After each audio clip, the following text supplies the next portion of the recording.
우리 신앙이 자라지 않는 이유는 뭐 수십, 수백 가지가 되겠지만 크게 세 가지로 정리할 수 있겠습니다. 하나는 정서적인 왜곡 때문입니다. 의외로 이것 때문에 신앙이 자라지 못하는 분들이 많은 것 같습니다. 정서적인 왜곡 때문에 신앙이 자라지 않을 정도면 왜곡이 좀 심하다고 봐야 하는데요. 왜 정서가 왜곡되면 신앙이 자라지 못할까요? 그건요, 관계를 바라보는 시각이 왜곡됩니다. 여러분, 그래서 사실은 이 정서는 가정에서 주로 형성이 되는데요. 0세에서 13세까지가 제일 중요합니다. 이때 부모가 옳지 않은 권위를 보인다거나 가정이 깨진다거나 뭐 폭력을 행사한다거나 이러면 세상을 바라보는 눈이 완전히 왜곡돼 버립니다. 평생 그 눈으로 보는 거죠. 사는 게 힘들어요. 관계가 괴롭습니다. 아이를 사랑으로 잘 길러야 됩니다. 정서가 왜곡되면요, 사랑을 안 믿습니다. 사람도 안 믿어요. 진정성도 안 믿습니다. 진심도 안 믿어요. 그래서 같은 공간에 늘 같이 있어도 관계는 항상 피상적이에요. 그리고 관계의 깊이가 생기질 않습니다. 그래서 더불어 자라가야 하는 신앙에 악영향을 끼쳐요. 신앙이 잘 안 자랍니다. 기회가 되면 이 부분을 한번 좀 다루도록 하겠습니다. 두 번째, 우리의 신앙이 자라지 않는 이유는 영적으로 무너져 있어서 그래요. 우리가 걷는 이 세상길에는 수많은 방해와 유혹이 있습니다. 그래서 영적인 힘이 없으면 넘어집니다. 영적으로 딱 넘어지면 그때부터 우리는 세상을 추구하게 돼 있어요. 실제로 교회를 다니면서 세상을 추구하는 사람이 많습니다. 주일날 교회를 나오는데 지향점은 세상인 사람. 여기도 그런 분이 계실 수 있겠죠? 교회에 앉아 예배드리지만 늘 세상을 생각하고 신앙을 연결 끝점이 세상이에요. 성공, 출세, 부자 되고 이런 거. 왜 그렇게 되느냐 하면 이게 영적으로 무너졌기 때문에 그렇습니다. 세상을 추구하는 신앙생활은 정상이 아니에요. 그 비정상입니다. 원래 신앙이 그런 게 아닙니다, 여러분. 그 신앙생활은요, 계산해서 손해 안 보고 자기 이속을 챙기면서 최대한 편안하게 하는 게 이게 지혜로운 게 아니에요. 신앙생활은 말씀대로 가는 거죠. 대가를 치르고 나를 낭비하고 힘들어도 하나님 말씀대로 가는 게 신앙이에요. 그게 기본 자세가 되어야 됩니다. 근데 그 자세가 안 됐다는 것은 무너졌다는 거예요. 우리가 교회를 다니지만 세상에 끌려다니는 가장 큰 이유가 뭘까요? 기도 안 하고 성경 안 읽어서 그렇습니다. 우리의 삶에서 기도와 말씀이 사라지면 우리의 신앙이 무너질 확률은 몇 프로 될까요? 100%입니다. 99%가 아니고 100% 무너집니다. 그러니까 기도 안 하고 성경 안 보는 사람은 기대할 게 없어요. 나올 게 뻔하기 때문에요. 뿌리가 시냇가에 내려져 있어야 이게 살지요. 세상에 이렇게 뿌리가 딱 올라가 있으면 우리 영혼은 죽는 겁니다. 여러분, 목숨 걸고 기도와 말씀을 붙잡는 자리로 나가시기 바랍니다. 그게 사는 길이에요. 다른 길은 없습니다. 없습니다. 세 번째, 우리의 신앙이 자라지 않는 이유는 기초가 제대로 되지 않았기 때문입니다. 구원이라는 기초가 제대로 안 되면 사실은 신앙생활이 될 수가 없겠죠. 안 태어났는데 어떻게 그리스도인의 삶을 살 수가 있겠어요. 여러분, 종교인으로 할 수 있는 영역하고 신앙인으로 할 수 있는 영역은 큰 차이가 있어요. 그 종교인은요, 절대로 신앙인처럼 살 수 없습니다. 종교인은 지향점이 세상이고요, 신앙인은 지향점이 하나님 나라예요. 너무 다르기 때문에 이 둘은 합해지질 않아요. 혹시 스스로 생각해도 내 신앙이 자라지 않고 나는 참 다른 사람하고 다르다, 이런 느낌이 계속 든다면 여러분 신앙의 기초를 다시 한번 심각하게 돌아볼 필요가 있습니다. 자, 그런데 신앙의 기초를 분명히 하는 것과 아울러서 우리의 신앙 성장에 가장 큰 영향을 주는 것도 하나가 있다면 교회입니다. 교회. 예. 구원과 교회가 잘 정리되어 있으면 우리 신앙은 시간이 걸려도 반드시 자랍니다. 그리고 신앙이 이래 갔다 저래 갔다 좌충우돌을 하지 않습니다. 그런데 이 두 가지가 정리가 안 되면 일단 신앙에 질서가 없어요. 그리고 국적 불명의 이상한 신앙을 갖게 돼요. 성경이 없어요. 자기가 만들어내는 거예요. 이렇게 되면 신앙이 당연히 안 자랍니다. 안 자라요. 자, 그런데 안타까운 것은 이 두 중요한 기초가 점점 소홀히 다루어지고 있다는 거예요. 이 두 기초가 제대로 안 되면 마치 우리의 신앙의 가장 중요한 이 두 개의 기둥이 무너져 내린 것하고 똑같습니다. 이게 제대로 안 된 사람은 주변을 둘러보십시오. 신앙이 자라는가? 안 자랍니다. 안 자랍니다. 좌충우돌합니다. 예. 그래서 지난 수련회를 통해 교회에 대한 말씀을 상고했는데요. 이번 수련회 우리가 같이 나눴던 얘기 한번 보겠습니다. 자, 우리가 이번 수련회 때 나눈 내용은요, 교회는 누가 무엇 때문에 만들었나? 언제 계획이 되었나? 둘째, 교회는 왜 필요했나? 셋째, 교회는 어떤 것인가? 넷째, 구원과 교회는 어떤 관계가 있는가? 다섯 번째, 교회는 언제 시작이 되었나? 여섯 번째, 교회 모습은 어떠해야 하는가에 대해서 살펴봤습니다. 여러분, 교회가 어떤 곳인지를 제대로 아는 것은 굉장히 중요합니다. 성경을 보면 교회는 너무나 중요하고 대단한 것이에요. 진짜 시시한 것이 아닙니다. 인간이 마음대로 할 수 있는 것도 아니고 무시해도 되는 것이 아니에요. 일단 교회의 머리가 누굽니까? 예수님이에요. 이것만 봐도 교회는 함부로 할 수가 없어요.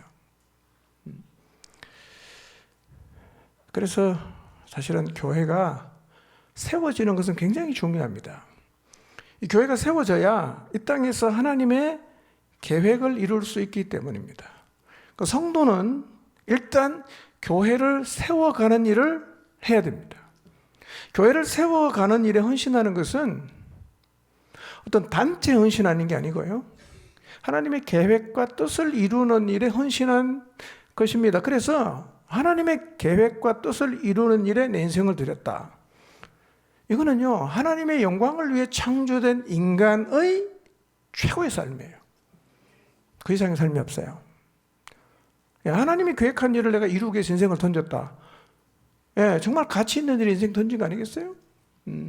그렇게 할 때 하나님의 계획이 교회를 통해서 이 땅에서 이루어진단 말이에요. 이번에 교회에 대한 말씀을 통해 교회 세우는 일을 하겠다는 그런 마음을 가진 분들이 많아서 참 감사했습니다. 그리고 간증문 제가 쭉 읽어보니까요, 그런 분이 꽤 많았던 것 같아요. 교회에 관심이 없어서 방관하거나 중요성을 몰라서 교회 세우는 일에 무심했던 사람 가운데 나도 이제 교회 세우는 일을 해야겠다, 이런 사람이 많이 생겨났으니까 이제 우리 공동체가 더 견고하고 건강해질 것 같습니다. 기대가 됩니다.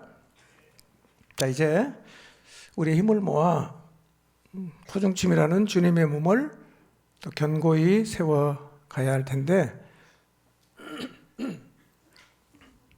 그러면 교회는 어떻게 지어갈 수 있을까요? 교회는 어떻게 세워갈 수 있을까요? 내가 교회를 세우겠다고 마음을 먹었잖아요. 이제 뭐 하면 되죠? 그 이야기를, 이 부분에 대한 이야기를 제가 몇 주 좀 드리려고 합니다. 분명히 말씀드릴 수 있는 것은 교회는요, 우리가 가만히 있는데 저절로 세워지질 않아요. 이번에 우리 교회가 4층을 정축했습니다. 4층을 정축하는데 시간도 오래 걸렸고 비용도 많이 들어갔고 또 짓는 과정에서 불편함을 우리가 많이 감수하고 견뎠습니다. 그 결과로 4층이 완공이 되었고 이제 우리 공동체 필요한 공간인 윤전부 예배실 그리고 다음 세대를 위한 각종 시설과 교육실을 확보하게 되었습니다. 우리 공동체는 건축으로 인한 많은 유익을 누리게 되었습니다. 그럼 건물을 짓는 그 건축이 완공이 될 때 우리에게 주는 유익이 굉장히 크지만요, 과정은 쉽지 않습니다. 시간 들어가죠? 불편하죠? 비용 부담을 감수해야 됩니다. 좀 건축 비용이 많이 올랐어요. 이게 만만치 않거든요. 이렇게 부담이 커지니까 이제 건축을 쉽게 결정을 못해요.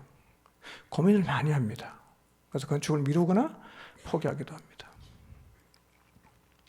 그런데 건축 자체를 포기하면 어떤 일이 생기냐?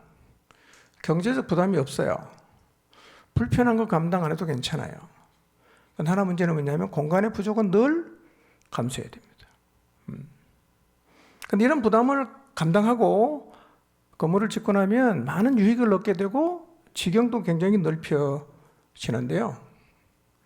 교회를 세우는 것도 똑같다는 거예요. 우리가 진짜 교회를 세워가려고 하면 그 과정이 있어요. 투자를 해야 돼요. 감당해야 될 부분이 분명히 있습니다. 이거를 감당하겠다는 마음이 없으면 교회는 안 세워집니다. 그러나 이런 과정을 우리가 감당하기로 결심하고 교회가 세워지면 교회가 할 수 있는 영역이 엄청나게 많아지고 교회가 건강하게 세워지면 그리고 교회다움을 갖게 될 때 놀라운 일들이 우리가 일어나는 걸 보게 돼요. 자, 교회가 건강하게 세워지면 어떤 일이 벌어지는가? 자, 같이 한번 읽어보겠습니다. 시작. 어느 시대 어느 곳에 존재하든 멸망으로 가는 영혼을 구원하는 사명을 감당케 되고 하나님을 대적하는 세상을 이기게 되고 세상을 사는 동안 세속의 가치와 죄로부터 보호를 받게 되고 정서적으로 영적으로 돌봄을 받게 되고 상처의 치유를 경험하게 되고 공동체로 살아감을 통해 내면이 빚어짐으로 인격이 성숙해지는 축복을 누리게 되고 이 땅을 살지만 하늘나라를 소망하며 세상을 역주행하는 진정한 그리스도인으로 살게 됩니다. 이것이 교회가 세워질 때 누리게 되는 축복이고 이것이 하나님 처음 교회를 계획했을 때 가지셨던 기대입니다. 이런 교회를 하나님이 계획했다는 거예요. 이런 기대를 가지고. 여러분, 교회는 정말 축복입니다. 믿으시기 바랍니다. 교회가 세워지면 진짜 이런 일이 경험되는 거예요.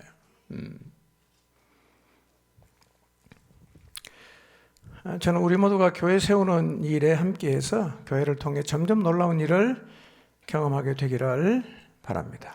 그러니까 문제는 마음만 갖는다고 교회가 세워지지 않는다는 거예요. 가만히 앉아갖고 이제 교회 세우겠다 이렇게 내가 결심한다고 교회가 세워지냐? 안 세워져요.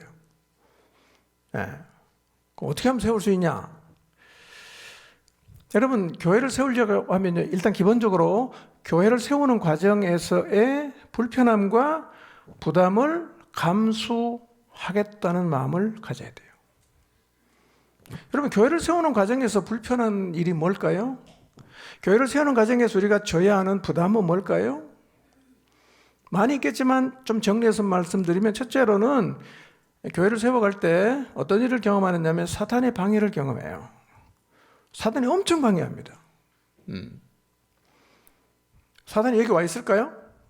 여기 와 있습니다. 듣지 마라. 자라. 그리고 어떤 생각을 쑥 집어넣어요. 눈은 뜨고 있는데 생각은 딴 생각할 수 있어요. 여러분 기도할 때도 그런 경험하고 성경 읽을 때도요, 자꾸 이상한 생각이 쑥쑥 들어오잖아요. 괜히 들어오는 게 아닙니다. 사단이 기도 못하게 만들고 하나님 말씀이 마음에 담기지 않게 하려고 생각을 자꾸 쑥쑥 집어넣어요. 네.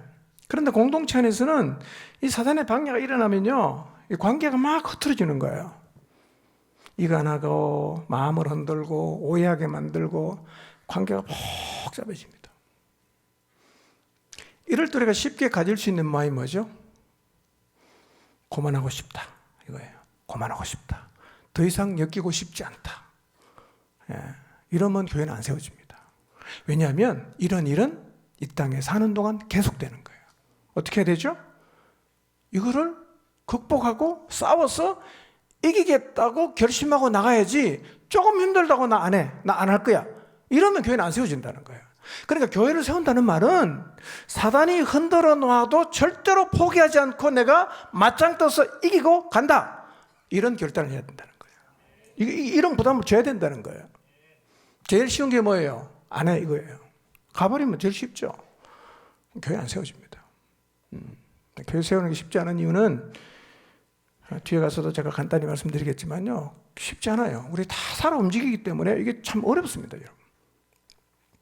그리고 영적 수준이 다 다르니까요, 이게 사실은 간단치 않습니다. 그러나 일단 어떤 마음을 가져야 돼요? 사단이 아무리 흔들어대도 끝까지 내가 이 교회를 세우겠다, 이런 마음을 가져야 됩니다. 둘째는요, 교회를 세우는 과정에서 이 정서가 왜곡된 사람들로 인해서 많은 문제들이 생겨나요. 막 그냥 오해하고, 그 다음에 불신하고, 막 그냥 공격하고, 이런 일들이 비일비재하게 일어나거든요. 그 몇 번 받으면 어떤 마음이 생깁니까? 안 하고 싶잖아요. 내가 지금 뭐 하는 짓인가, 이거? 비싼 밥 먹고 왜 내가 요거 얻어먹고 다니지? 이런 생각이 든다는 거예요. 여러분, 우리가 고난이나 힘듦을 감내하는 것은 가치와 연관이 있어요. 내가 정말 가치 있게 생각하는 일을 위해서는 우리가 희생할 수 있습니다. 여러분, 자녀가 아프면 밤새우는 거 하죠? 그런데 동네 사람이 그 아프면 밤새줍니까? 돈 받고 밤새워도 내가 뭐 하는 짓인가, 이런 생각 든단 말이에요. 그러니까 진짜 가치 있다고 생각하면 우리는 목숨도 겁니다. 그러니까 교회를 세우는 것이 정말 가치 있으면요, 다 걸 수 있어요. 여러분, 정서의 왜곡이 심한 사람은, 제가 시각이 왜곡된다 그랬잖아요. 같이 지내면 참 쉽지 않습니다, 이게요. 근데 어떤 마음을 가져야 돼요? 끝까지 품고 간다, 끝까지 감당한다, 이 마음이 필요하다는 거예요. 여러분, 진짜 교회를 세우기를 원한다면, 교회를 세운다는 것은 건물을 세우는 게 아니기 때문에요, 이런 마음을 안 가지고 쉽게 포기하면요, 다 나가 떨어지는 거예요. 그래서 나중에는 교회를 세운 사람이 몇 명 없어요. 다 그냥 나가 떨어지고. 세 번째는 뭐냐면, 영적으로 무너진 사람, 인간의 죄성으로 인해서 생기는 문제도 만만찮아요. 그러니까 예를 들면 목장 안에 있는데요, 몇 년 동안 양육하고 해도 늘 얘는 지향점이 세상이야. 너무나 이기적이고 자기 욕심만 챙기고, 이런 사람하고는 참 어떨 때는요, 고만하고 싶은 거예요. 너무 힘드니까. 밑반찬에 물 붓는 것 같아. 그러나 교회를 만약에 여러분이 세우고자 한다면, 이런 사람을 품고 용납하고 인내하겠다는 마음을 가져야 됩니다. 다 그 마음으로 시작해야 돼요. 그 마음이 없이 조금 힘들면, 나한테 이익이 안 된다고 생각하면 그만두겠다, 이런 생각을 가지면요, 사실은 여러분은 교회를 세우는 일을 감당하기가 어렵습니다. 그래서 여러분이 교회를 세우려고 하면 희생을 감수해야 됩니다. 손해도 보겠다고 생각해야 됩니다. 불편함도 감수해야 됩니다. 인내하겠다는 마음도 가져야 됩니다. 이타적으로 영혼을 섬기겠다, 이 마음이 필요합니다. 영적으로 깨어서 성령의 이끌림을 받겠다는 마음, 절대로 포기하지 않겠다, 이런 자세가 필요하다는 거예요. 이런 과정을 감당할 마음이 없으면 사실은 교회는 안 세워집니다. 한번 해보자 이렇게 했다가 뭐 한 달 만에 다 나가 떨어질 수가 있겠죠. 저는 우리 모두가 교회를 세운다는 의미를 다시 한번 마음에 새기고, 그럼에도 불구하고 나는 이 교회 세우는 일에 내 인생을 드리겠다, 그렇게 결단하게 되시기를 바랍니다. 실험할 각오를 하십시오. 기어이 한 몸을 이루겠다는 마음을 가지십시오. 끝까지 용납하겠다, 인내하겠다, 또 시도하겠다, 영적으로 깨어서 이 주어지는 상황을 감당하겠다, 이런 결단과 각오를 다 갖게 되시길 바랍니다. 여러분들, 지금부터 25년 전에 우리 교회는 해도동에 있었습니다. 공간이 절대적으로 부족했고요, 주차 공간은 한 대도 될 수가 없었어요. 이사 올 즈음에 그 주변에 땅을 빌려갖고 그냥 차곡차곡 떼면 열 몇 대 됐어요. 지금은 좀 더 많죠? 그래서 해도동 시대를 끝내고 장포동으로 이전해서 교회당을 신축하기로 결정했습니다. 그런데요, 해도동 교회도 시설의 부족은 있었지만 부채가 없었어요. 그럭저럭 지내야만 했어요. 돈이 쌓였어요. 돈이. 굳이 교회 옮기겠다고 결정 안 하면 편안하게 재정적 부담 없이 지낼 수 있는 상황이었어요. 그러니까 우리의 결정은 뭐냐? 부담을 지자. 심리적, 경제적 부담을 지고 옮겨가자, 이렇게 결정을 했어요. 그 와중에 저도 참 고민과 갈등을 많이 했어요. 이 많은 부채를 어떻게 감당하지? 괜히 사서 고생하는 거 아닌가? 좀 불편하긴 하지만 걱정 없이 지내는 게 더 좋지 않는가? 그런 갈등, 고민 제 안에 있었어요. 그러나 공동체가 결정했고 적지 않은 부담을 안고 건축을 했어요. 2010년도에 이쪽으로 이사를 왔습니다. 지금 돌아보면 참 잘한 결정이라고 생각됩니다. 우리가 부담을 지기 싫어서 그곳에 있었다면 어떻게 됐을까요? 그 교회가 궁금하신 분은 한번 찾아가 보십시오. 포항유치원 옆에 있습니다. 해도이동. 아주 좋은 데입니다. 그때는 좋았어요.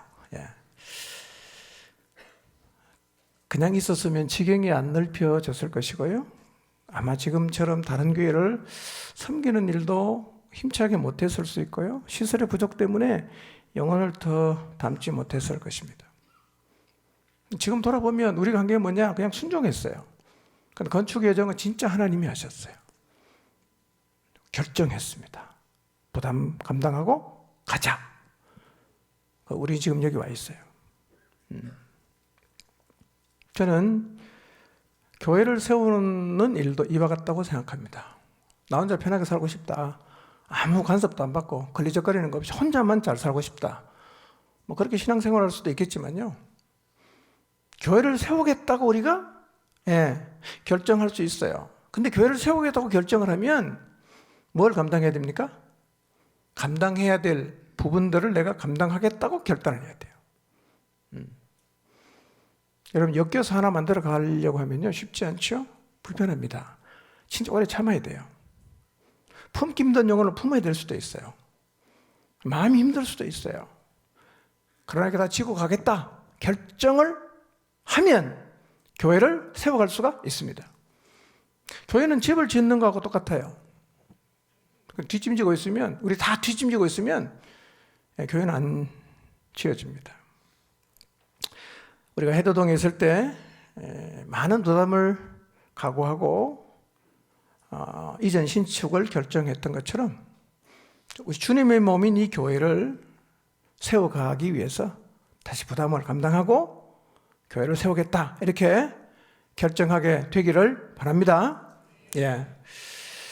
근데 여러분, 부담과 희생을 얘기하니까 너무 부담스러워하지 마세요. 우리가 하는 거는 순종에게 첫걸음을 딱 떼면 돼요. 그 다음에는 일단 하나님이 우리한테 감당할 힘을 줘요. 그리고 그 시간을 통해서 쟤 때문에 참 힘드는 것 같은데 내가 빚어지는 거예요. 그래서요, 교회를 세운 일을 하면 1차 수혜자는 누구냐? 나예요. 내가 제일 복을 많이 받습니다. 내가 제일 은혜를 많이 받습니다. 그래서 저는 우리 모두가 이런 과정을 감당하기로 결정하고 교회 세우는 자리에 서게 되기를 바랍니다. 자, 이런 마음을 가지고 이제 나섭니다. 그럼 저절로 세워집니까? 아니에요. 이런 마음을 기본적 바탕에 깔고 이제 교회를 세워가야 되는데 어떻게 세워야 되냐? 그게 에베소 4장에 잘 나와 있어요. 하나님은요, 모든 사람이 구원받기를 원하세요. 그래서 창세전에 구원과 교회를 계획하시고 이 구원의 복음을 땅끝까지 전파하는 일을 교회에게 맡기시고 그 교회를 어떻게 하면 세워갈 수 있는가를 가르쳐 주셨어요. 그래서 오늘부터 교회를 어떻게 세울 수 있는지에 대해서 말씀을 상고하도록 하겠습니다. 자, 오늘 설교 제목 읽어보겠습니다. 시작. 자, 교회를 세운다는 의미를 정리하기 전에 교회가 무엇인지부터 한번 생각해 봅시다. 교회가 뭐죠? 교회는 건물이 아니라 사람을 가리키는데요. 세상으로부터 불러냄을 받은 최소 2사람 이상의 모임을 가르칩니다. 여러분 목장에 2명 밑으로는 없죠? 그럼 다 뭐예요? 그게 교회입니다. 목장은 작은 교회들이죠. 교회를 세운다는 말이나 목장을 세운다는 말은 사실은 똑같은 말입니다. 똑같은 말이죠. 그러면 2사람 이상 모인 교회는 어떻게 세울 수 있나 하는 거예요. 둘만 모여도 하나 되기 힘듭니다. 우리가 그래요. 왜 그럴까요? 죄성 때문에 그래요. 둘만 모여도 하나 되기 힘든데 10명 모이면 사실은 그건요, 하나 되는 게 사실은 기적이에요. 다 그냥 자기 생각이 있지 않습니까? 자, 그러면 교회를 세운다는 게 무슨 말인가? 자, 에베소 4장 12절과 16절 읽어봅니다. 시작. 이는 성도를 온전하게 하여 봉사의 일을 하게 하며 그리스도의 몸을 세우려 하심이라. 그에게서 온 몸이 각 마디를 통하여 도움을 받음으로 연결되고 결합되어 각 지체의 분량대로 역사하여 그 몸을 자라게 하며 사랑 안에서 스스로 세우느니라. 12절에 보면 그리스도의 몸을 세우려 하심이라. 16절에는 사랑 안에서 스스로 세운다 이렇게 말했어요. 이 두 군데 세운다는 말은 모두 오이코도메라는 단어가 사용되어 있는데요. 명사 오이코도메는 집과 거처를 의미하는 오이코스와 세우다, 짓다를 의미하는 데모에서 유래가 되는데요. 오이코도메의 뜻은 뭐냐면 짓는 것, 세우는 것, 쌓아 올리는 것, 건축 행위를 의미하는데요. 교회를 세운다는 의미는 독립적으로 신앙생활하던 사람들이 주님의 몸인 교회의 구성원이 되어서 하나님의 뜻을 이루는 공동체로 살게 하는 것이고, 그 과정에서 다양한 사람들이 예수님 안에서 하나가 되어 머리 대신 예수님께 순종하며 살게 하는 것을 의미합니다. 교회는요, 각 사람이 하나의 벽돌입니다. 벽돌인데 이게 유기체적인 집을 지어가는 겁니다. 각자가 벽돌이에요. 근데 각자 벽돌은 너가 필요 없는 게 아니라 필연적으로 서로를 필요로 하는 그런 유기체로 지어지는 것이 교회를 세운다는 말인데요. 여러분, 집 짓는데 벽돌이 살아서 돌아다닙니까? 가만히 있습니까? 가만히 있죠. 그러니까 벽돌이 있으면 집 짓는 건 좀 수고스럽긴 해도 그렇게 어렵지 않습니다. 근데 만약에 벽돌이 돌아다닌다고 생각해 보세요. 짓는 게 쉬울까요? 엄청 어렵겠죠. 근데 교회를 짓는 건 뭐냐? 돌아다니는 벽돌로 집을 짓는 거예요. 얼마나 어렵겠어요. 그러니까 인내가 필요한 거예요. 그러니까 용납이 필요한 거예요. 그러니까 다 자기 생각이 있잖아요. 다 자기 생각이 있어요. 이런 자기 생각을 가진 사람들이 하나의 집을 지어가는 과정이 보통 일이 아니에요. 사람이라는 벽돌은 계속 움직이고 수틀리면 계속 이탈을 하죠. 그래서 애써서 열심히 벽돌을 쌓았어요. 완성을 앞두고 있는데 중간 벽돌이 쑥 나가버리는 거예요. 무너지는 거죠. 이래저래 몇 번 반복하고 나면 어떤 마음이 생길까요? 고만하고 싶다. 이 마음이 생기는 거예요. 고만하고 싶다. 내가 왜 쟤 때문에 내 생을 이렇게 허비해야 되냐. 고만하고 싶다. 이 마음이 생긴다는 거예요. 그런데 교회를 세우기로 작정을 했다면, 우리는 기본적으로 벽돌이 살아서 자기 마음대로 돌아다니는 것을 알고 시작한 거예요. 알고 시작한 거예요. 그럼 이런 벽돌을 가지고 집을 지으려고 하면 자연스럽게 우리 안에 뭐가 필요할까요? 인내가 필요하고, 용납이 필요하고, 품는 게 필요하고, 겸손이 필요하고, 온유가 필요하고, 사랑이 필요하겠죠? 그럼 걔를 데리고 집을 짓는 일을 열심히 하다 보면 누가 제일 많이 변할까요? 내가 제일 많이 변합니다.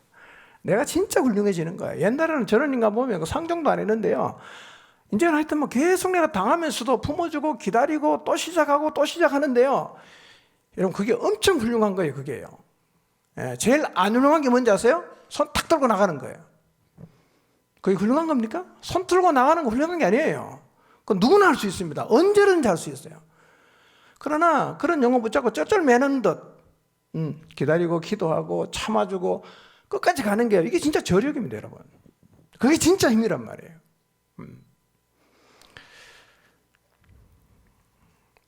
이 사람 벽돌은요, 결정적인 순간에 쏙 빠져버립니다. 진짜 김새입니다. 근데 문제는 교회는 이런 사람을 강제로 붙잡을 수 있는 방법이 한 개도 없어요. 나가면 끝이요. 어디 뭐 쇠사슬로 매어 놓습니까? 제발 가지고 제 마음대로 당기는데. 그 벽돌이 움직이면요, 인위적으로 막을 수가 없어요. 좋게 시작해서 교회를 지어가다가 관계가 틀어져서 이탈합니다.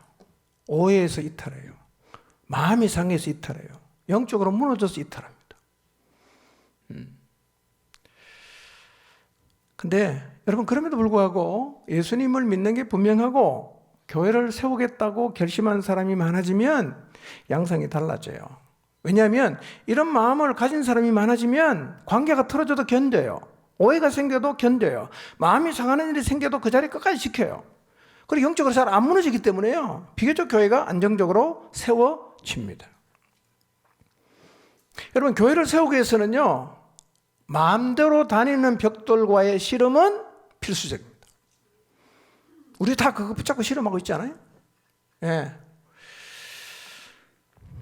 그 교회 세우다 보면 뭐 위에 벽돌과 아래 벽돌이 싸우기도 하고요, 앞에 벽돌과 뒤에 벽돌이 싸워서 그냥 둘 다 벗어나기도 하고, 이런 일이 많이 일어납니다.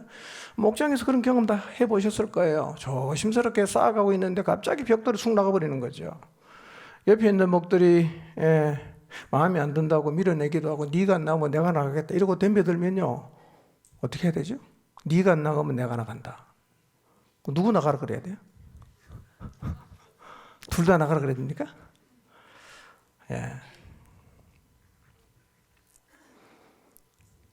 이게 참, 이거를 감당하고 견디는 게 영적인 힘입니다. 뭐 그런 일은 많이 일어나지 않습니까? 이 목장에서 일어나고 저 목장도 일어나고 뭐 다 그렇습니다. 근데 가만히 돌아보면 우리도 옛날에 다 그랬어요. 이제 이게 성숙해서 지금은 감당하지만 우리 다 예전에 비슷했거든요.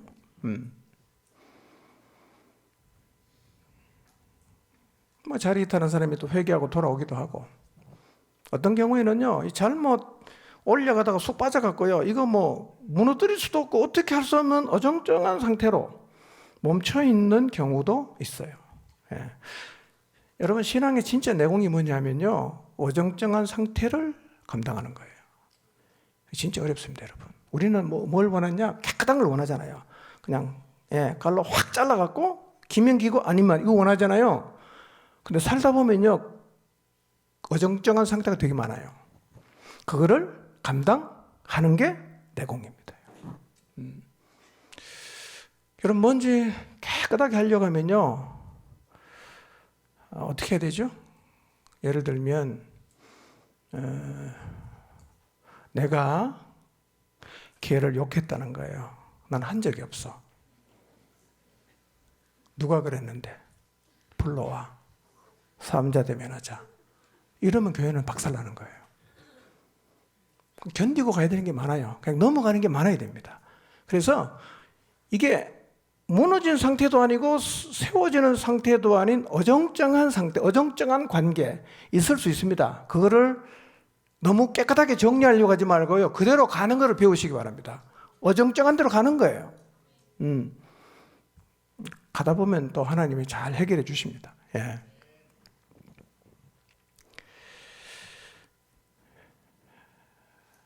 이런 일이 자꾸 이제 반복이 되면 우리가 지칩니다. 그만하고 싶고요. 예, 그냥 뭐 넉다운 되기도 하고 그런데요. 일단 우리가 어떤 마음이 필요하냐면 움직이는 벽돌 같은 사람을 감당하겠다는 마음을 가져야 됩니다.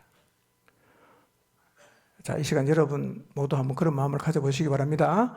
움직이는 벽돌 같은 사람을 감당하겠다. 쑥 나갔어요. 그럼 다시 돌아 뭐라 그래야 됩니까? 잘 왔다 이래야죠. 왜 왔어? 이러면 안 된단 말이야.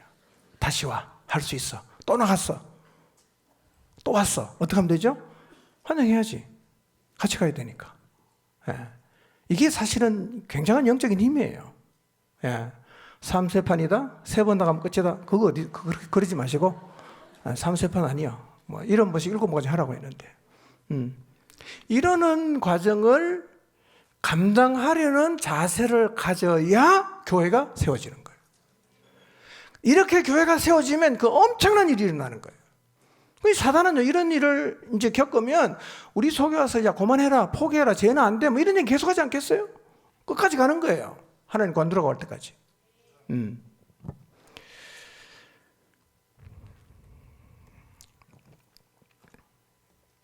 오해를 감당할 각오를 하시고 이기적인 사람 품겠다고 각오하시고 끝까지 함께 가겠다는 마음의 자세를 가진다면 시간이 걸려도 교회는 반드시 세워지고 교회가 세워지면요 사람이 빨리 변합니다.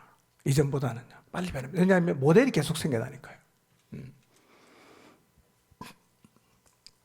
자, 이렇게 마음대로 움직이는 벽돌이 모여서 교회를 세워가는 방법이 에베소 4장에 나와 있다고 했죠. 우리가 이 설계도를 따라 지난 30년간 열심히 교회를 세우는 노력을 했는데요. 제가 지금 와서 느끼는 게 뭐냐? 정말 이 설계도가 대단하다. 이 설계도를 따라가면 교회를 세울 수 있겠다. 이걸 제가 경험을 했어요. 왜냐하면 교회를 누가 계획했다 그랬죠? 하나님이 계획했죠. 계획하신 하나님이 교회는 이렇게 하면 세워진다라고 우리에게 가르쳐 준 게 에베소서 4장이에요. 이렇게 하면 세워진다. 예.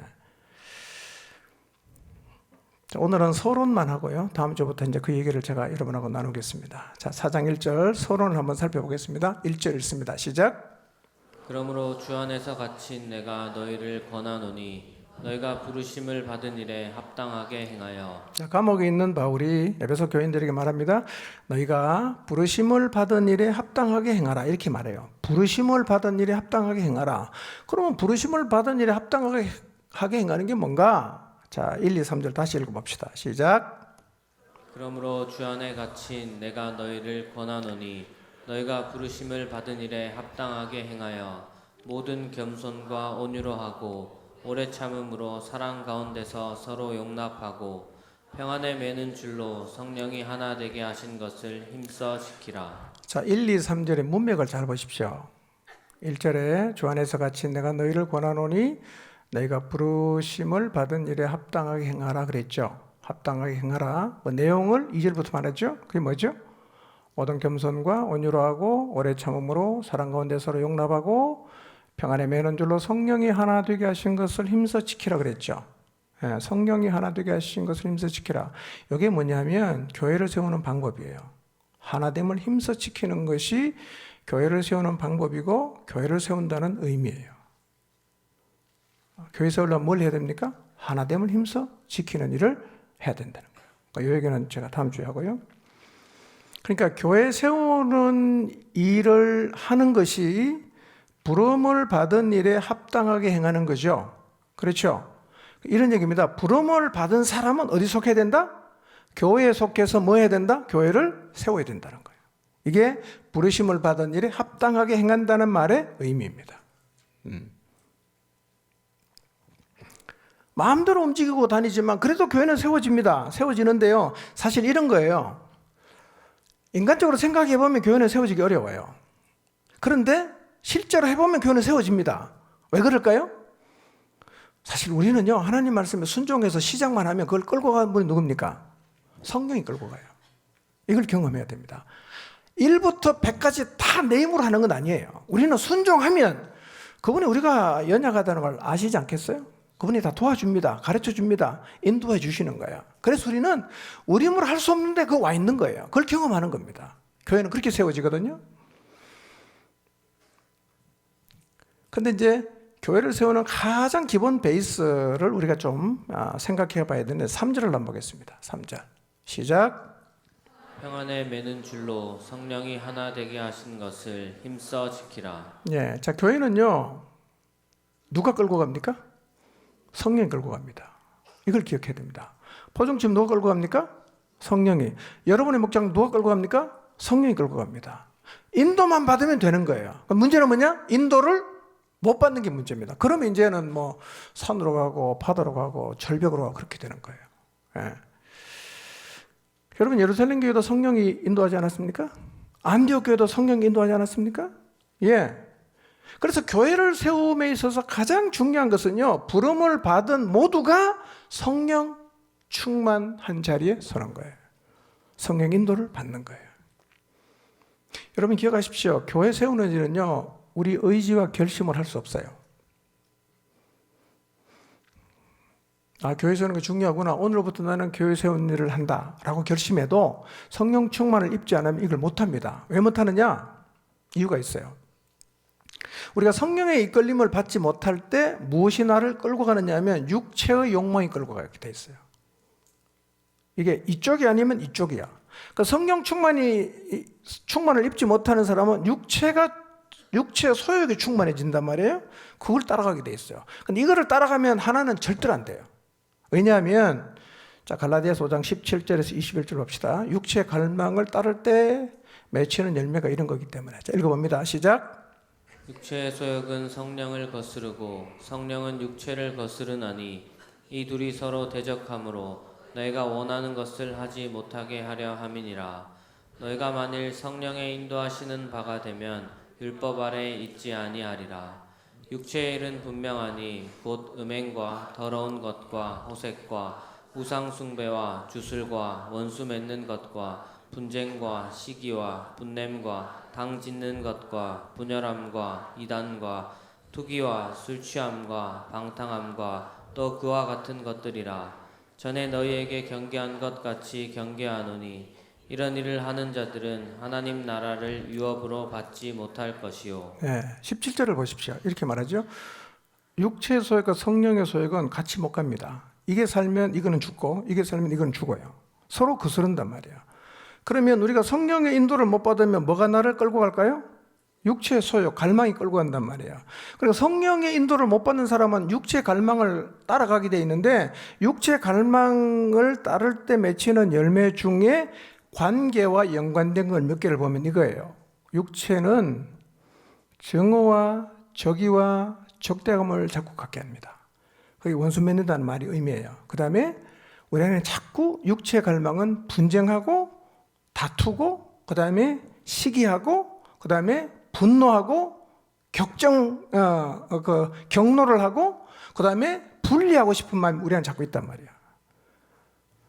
그러니까 목장에 가서도요, 이 육체의 갈망이 나를 자꾸 끌고 가면 이게 자꾸 분열하고 싶고 평가하고 싶고 이런 마음이 자꾸 생기는 거예요.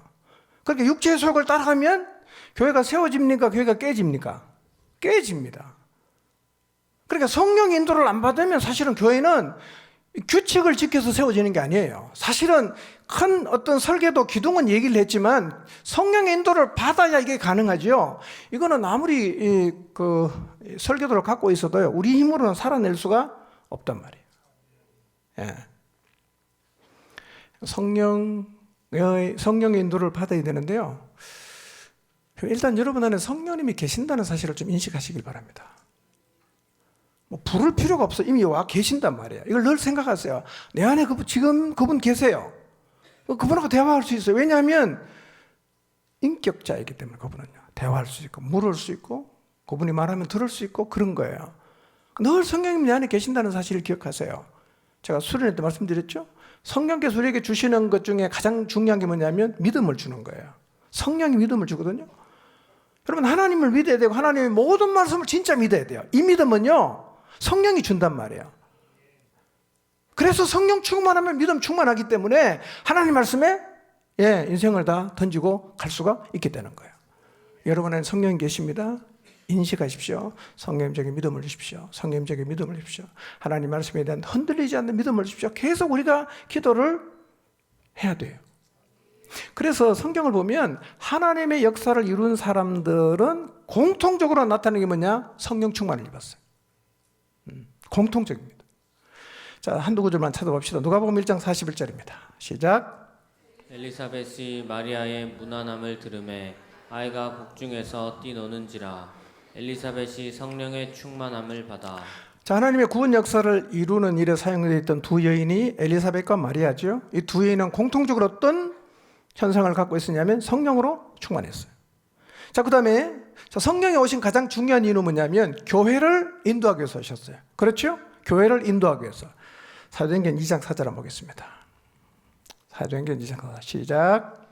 그들이 다 성령의 충만함을 받고 성령이 말하게 하심을 따라 다른 언어들로 말하기를 시작하니라. 자, 성령이 오심으로 뭐가 세워집니까? 교회가 세워졌죠. 그리고 이제는 우리가 알아서 합니까? 아니에요. 성령이 인도하는 거예요. 베드로가 나가 설교했잖아요. 몇 명 회개했죠? 3명 회개했죠. 누가 역사합니까? 성령이 역사했습니다. 우리 힘 이상의 역사가 나타나는 이유가 뭐냐면 성령이 인도하고 성령이 일하신단 말이에요. 사도행전 4장 8절 한번 볼까요? 시작. 이에 베드로가 성령이 충만하여 이르되 백성의 관리들과 장로들아. 여러분 지금 베드로와 요한이 그 예수님 얘기를 어디서 했냐면 산헤드린 공회 앞에서 했거든요. 여러분 큰 그림 속에 한번 잘 생각해 보세요. 예루살렘에 교회가 세워졌습니다. 복음은 유대와 사마리아와 땅끝으로 가야 됩니다. 그러면 예루살렘 교회가 반드시 극복해야 되는 게 하나가 있어요. 그게 뭐죠? 산헤드린 공회입니다. 이거 못 넘어가면 복음이 못 나가요. 근데 산헤드린 공회가 어떤 것입니까? 예수님을 잡아 죽인대요. 그럼 예수님을 잡아 죽인 이 사람들이 제자들을 못 잡아 죽일까요? 잡아 죽이죠. 그러니까 목숨을 안 걸면 이 공회는 못 넘어가요. 근데 제자들이 훌륭하고 용감했습니까?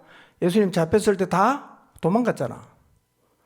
이 산헤드린 공회를 극복을 못하면 복음은 갇히는 거예요. 극복했나요? 못했나요? 했어요. 어떻게?